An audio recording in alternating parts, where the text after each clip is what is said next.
On entend souvent que la parentalité, c'est horrible. Bah oui. Entre les couches, les cris et devoir écouter Tchoupi en boucle, plus personne ne semble vouloir avoir d'enfant. Il y a encore quelques années, on glorifiait la maternité idyllique. Ce n'était que du bonheur. Aujourd'hui, on glorifie la maternité cauchemardesque. Et si on arrêtait ces deux visions extrêmes pour entrer dans quelque chose de plus vrai, de plus juste? Une parentalité consciente, une parentalité qui transforme. Pendant longtemps, on nous a vendu sur les réseaux sociaux une image de la mère parfaite. Toujours souriante, toujours disponible, épanouie, fraîche, maquillée, jamais en colère. Et face à ce mensonge, une image tout aussi mensongère a émergé. Celle de la parentalité chaotique, de la parentalité horrible, où on fait des dépressions postpartum, où on pleure tout le temps, où on regrette et où on n'a plus aucune liberté. Mais ni l'un ni l'autre ne sont vrais. Être parent, ce n'est ni vivre un rêve lisse, ni sombrer dans un cauchemar sans fin. C'est un chemin d'amour, d'épreuves, de beauté et de croissance intérieure surtout.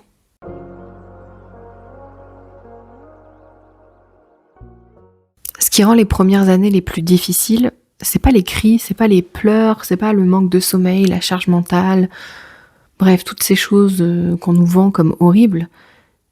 Ce qui est horrible les premières années, c'est qu'on doit se transformer profondément et qu'on doit se forcer à ne plus vivre au rythme du monde, mais à vivre au rythme de notre enfant.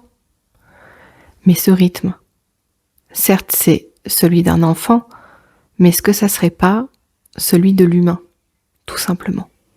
Parce que l'enfant, il vient avec le tempo du vivant, le tempo de la lenteur, de la présence. Et ça, c'est un tempo que tous les humains devraient pouvoir avoir pour être bien. Et ce décalage entre le tempo du monde et le tempo que nous impose notre enfant, si on l'accepte pas, il est ultra violent. Alors oui, on va traverser des vagues ultra violentes. La frustration, la colère, la tristesse, le doute et même le regret parfois. Mais il faut garder en tête que c'est pas une punition, c'est plutôt une initiation.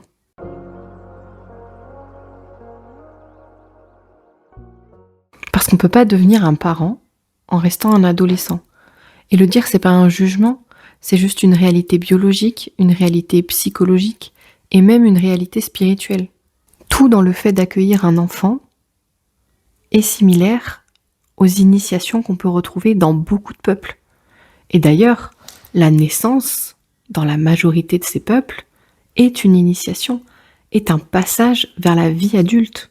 Que ce soit la grossesse, l'accouchement, l'allaitement, la matrescence, tout ça, c'est des passages sacrés, des passages initiatiques. Et ces passages, ils viennent tout bouleverser dans notre monde, que ce soit notre corps, notre façon de penser, notre rapport au temps, aux gens, aux soins, vraiment à tout en fait.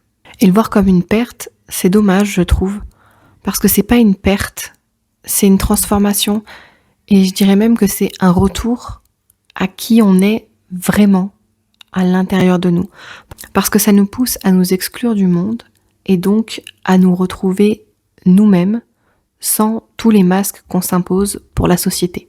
Alors oui, il y a des jours où on va douter, il y a des jours où on va se sentir submergé, et on va se dire que tout va mal.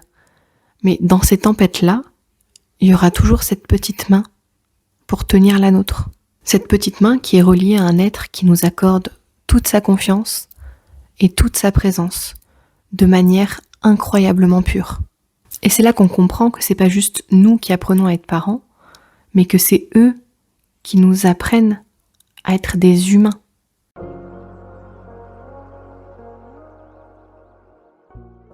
On dit aussi souvent que les enfants, ils nous prennent notre liberté. Moi, ça n'a pas été le cas. Au contraire, ils m'ont rendu ma liberté. Ils m'ont rendu le droit d'être moi-même dans un monde où je ne m'autorisais pas à être moi-même. En société, je me sentais obligée de porter un masque pour paraître cool, intéressante, normale. Et depuis que j'ai mes enfants, je m'en fous. Mais si vous saviez comme je m'en fous, parce que maintenant le plus important pour moi, c'est d'être vrai avec mes enfants. Et donc, d'être vrai avec tout le monde et d'arrêter de porter ce masque qui est en fait complètement inutile. Devenir maman, ça m'a appris à me reconnecter à moi-même, à mes besoins, à qui je suis vraiment. Et ça, c'est la plus grande des libertés. Donc non, pour moi être parent, c'est pas un calvaire, c'est pas un chaos permanent, c'est pas une vie de prisonnier. C'est un chemin de transformation, c'est une mue, c'est une naissance intérieure. Et non, c'est pas toujours simple. Mais par contre, c'est toujours vrai et c'est toujours beau. Et surtout, il faut pas oublier que les difficultés qu'on rencontre dans notre parentalité, elles sont pas éternelles. Par contre, l'amour qu'on sème auprès de nos enfants, lui, il l'est. Et toi, qu'est-ce que tes enfants t'ont apporté ? Qu'est-ce que tes enfants t'ont appris ? Quelles sont les difficultés que tu as réussi à surmonter ? N'hésite pas à nous dire tout ça en commentaire. Je serais très heureuse de le lire et je pense que beaucoup d'autres personnes seraient très heureuses de voir ton partage d'expérience. Sur ce, je vous souhaite une très belle journée. Prenez grand soin de vous et soyez bénis.